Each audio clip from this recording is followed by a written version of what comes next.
not sleep those black eyes. I am an only child, with both my parents having a military background. My father was a retired Navy admiral, and my mother a field medic. Because of their loyal service to our country, we were pretty well off. So much so that my dad bought a nice getaway cabin in the middle of the woods. Being from the busy city, my parents loved to come visit this serene spot whenever they could.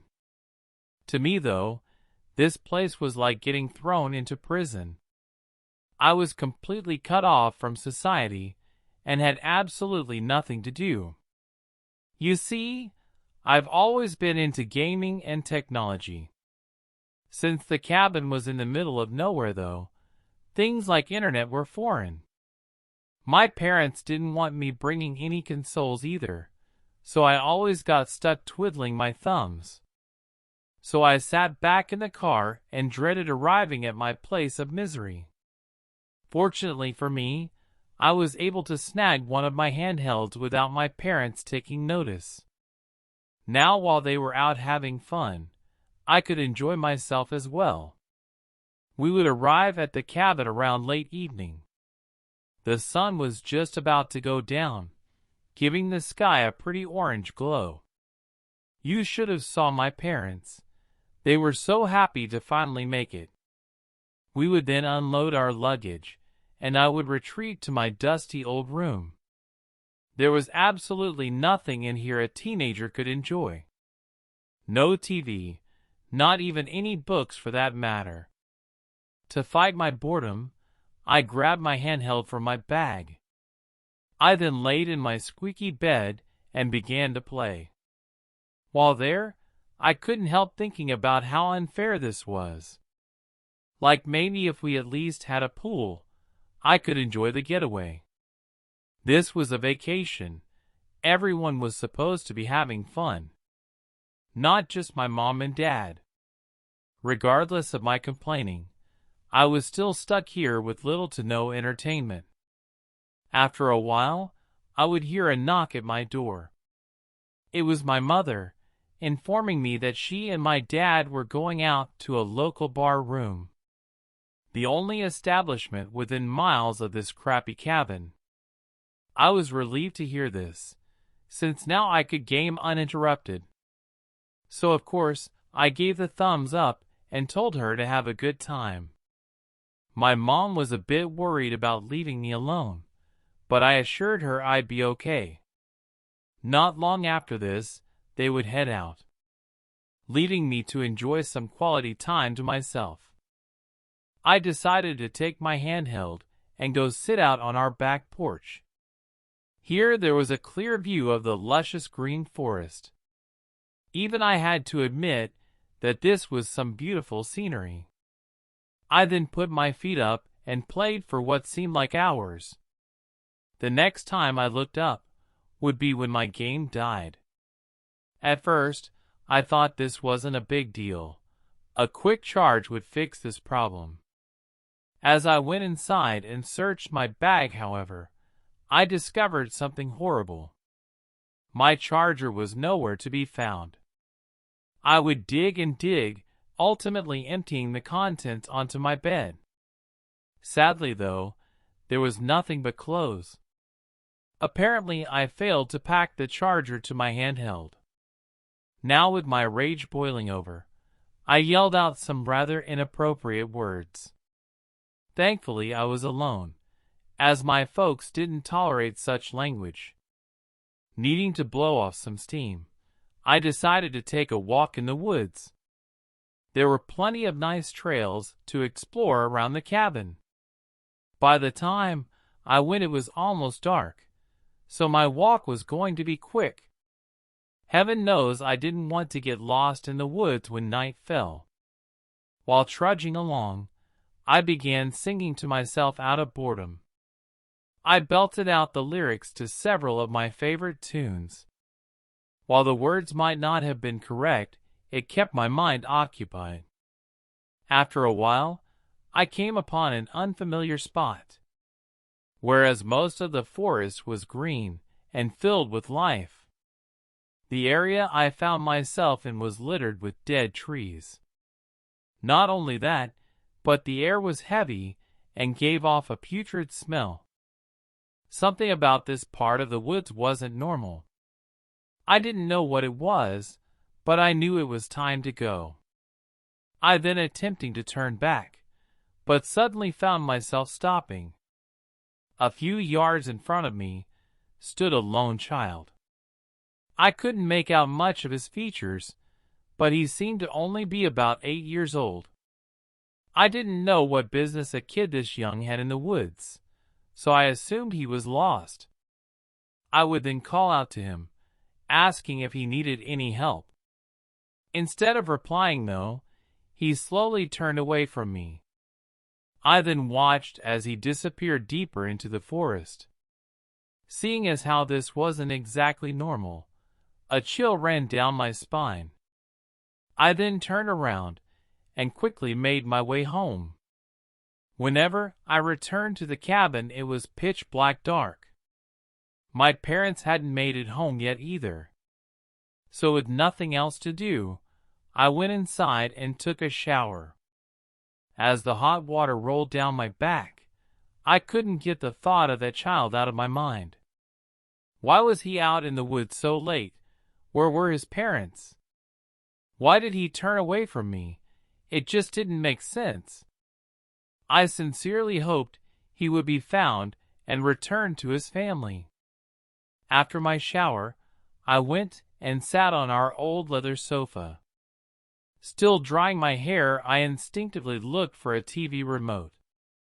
Unfortunately, though, I quickly remembered that such luxuries didn't exist here.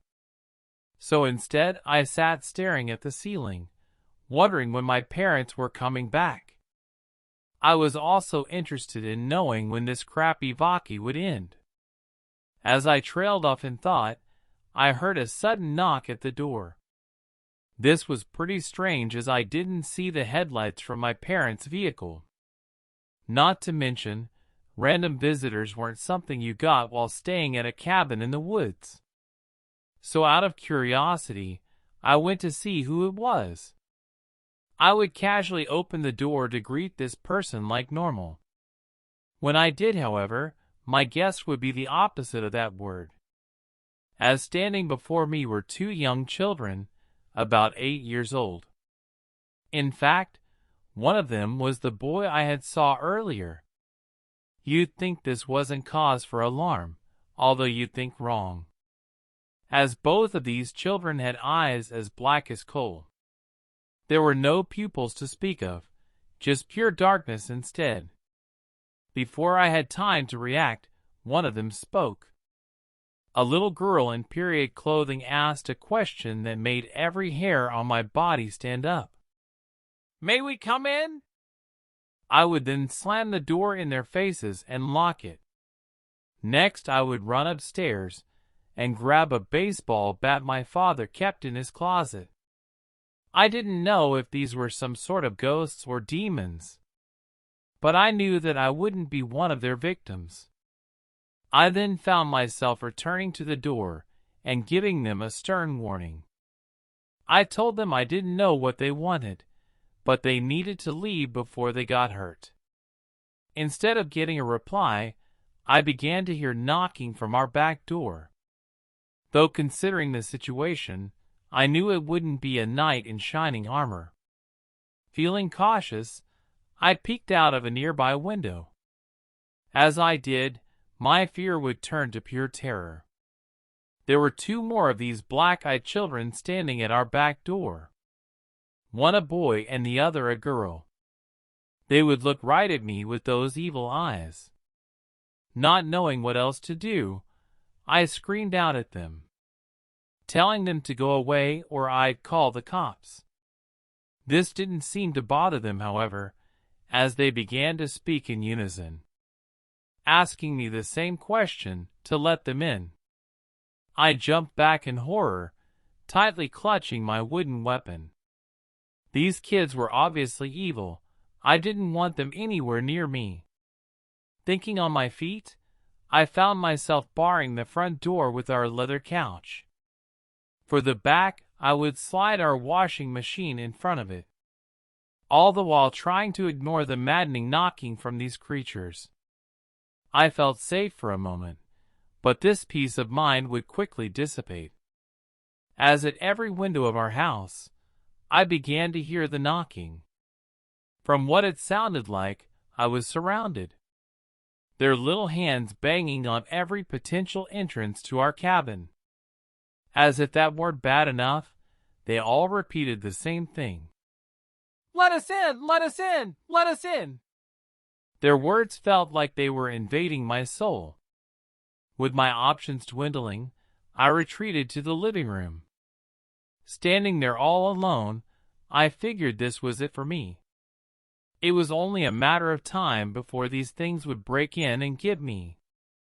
Not wanting to go out without a fight, I challenged these demons, shouting out that I'd show them no mercy if they entered my home.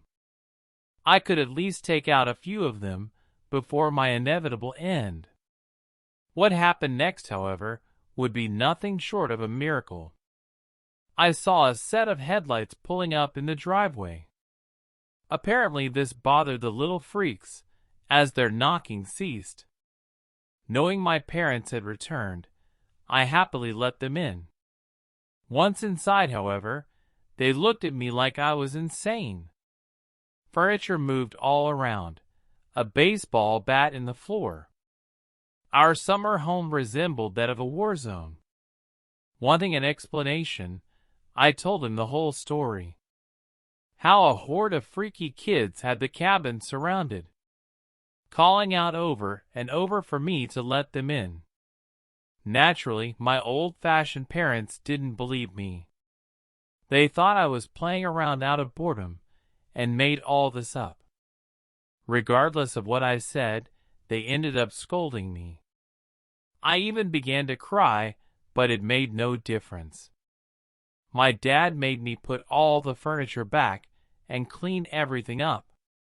I was then sent to bed after being reprimanded once more. Now alone in my room, I sat shaking in anger. I wasn't making anything up. We weren't safe here. Those things were out there in the woods, surely waiting for their next chance to enter our home. I tried so hard to search for a solution, for a way to make them believe. My ploy wouldn't matter, though, as I heard a knock at the door. Knowing who it was, I hit the ground running. My parents couldn't let those things in. Who knows what would happen if they did? After what seemed like forever, I finally made it to our living room. What I found when I got there would prove to be absolutely horrifying. Sitting on our sofa were two of the black-eyed children. Standing over them were Mom and Dad. I cried out at my parents to run, get away from those demons. Sadly, though, it was too late for them. As they turned to me, my jaw would drop. Where their eyes used to be were now a set of bloody holes. The black-eyed children would then smile at me, as if they'd accomplished their goal. Now feeling more helpless than ever, I dropped to my knees. Meanwhile, the demonic children approached me with their arms extended. Knowing this was the end, I closed my eyes and accepted my fate. You know, it really sucked to die in a place I've always hated.